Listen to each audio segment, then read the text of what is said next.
Bugün okuyduğun ikinci kitabımız Muz Kız.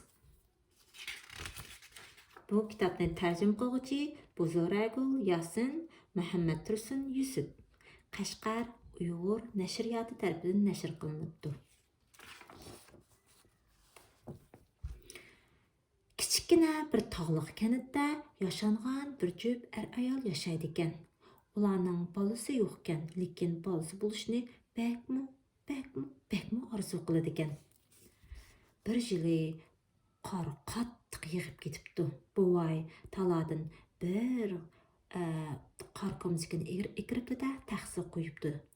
Ayoliga debdi: "Mashu qor ko'mziki bir qizga aylanib qolsa, nima degan yaxshi bo'ladi-ha?" deb o'ksinibdi.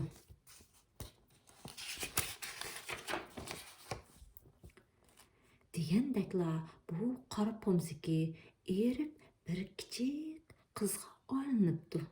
Buni ko'rgan buvay bilan mo'may shunchalik xushal bo'lib, shunchalik xo'rsinib ketibdi. Uning ismini Muz qiz deb qo'yibdi. Muz qiz bag'ansir umoq, chiroyli, aqlli bo'lib, bu uyga xushallik ustiga xushallik ekyapti. Bu uyda bir ikki qo'y bor yashaydi ekan. Bir kuni bu ishning sababidan u ikki qo'yni tulki yeyibdi.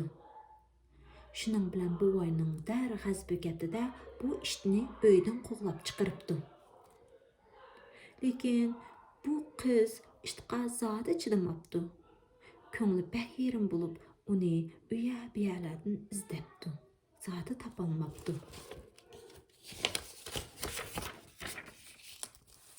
Bu qizning ko'ngli bakmag'ash bo'pti.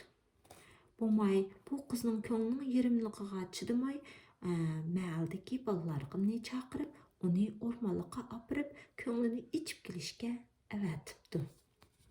Biroq bolalar o'rmonlikqa borgandan keyin boshqa uyallar bilan bo'lib ketib, bu qizni unutilib qolibdi.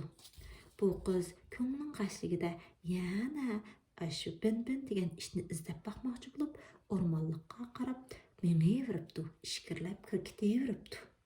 Bir chaqda atrof qarab, o'zining ezib qolganligini his qilibdi. U toza yig'lab ketibdi. Tit bo'lib ketibdi, qorong'i tushib boshlabdi. Bu chaqda qizning yig'lagan ovozini olgan tulki darhol qizning yonida paydo bo'ldi. Qiz buni ko'rib qo'rqqandan darhol daraxtning ustiga chiqib oldi. Tulki nati erganlik bilan: "Ay qizchaq, pastga tusha, men sening uyingni bilaman, men uyingga olib qo'yay" debdi. Qiz bakmi xafa bo'lgan holda: "U o'g'ri, yo'qol ko'zimdan" debdi.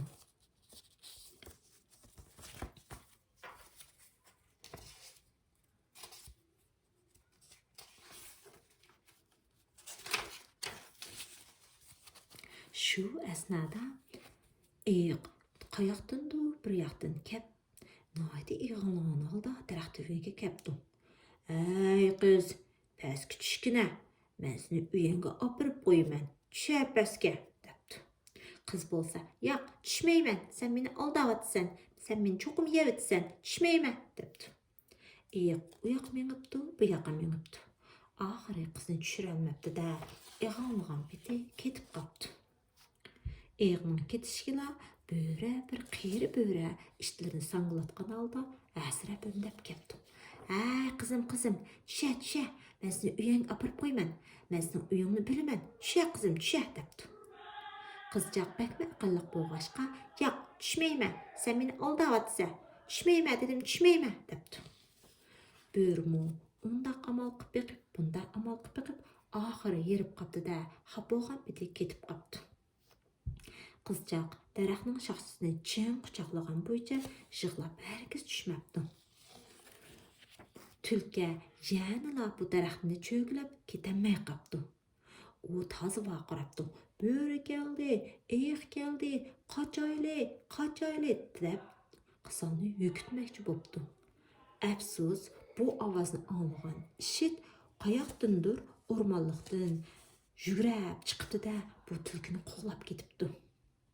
Qizchaq bin-bini ko'rib shunchalik xo'shib ketibdi. ketganda darhol daraxtdan tushib, uni quchoqlab ketibdi.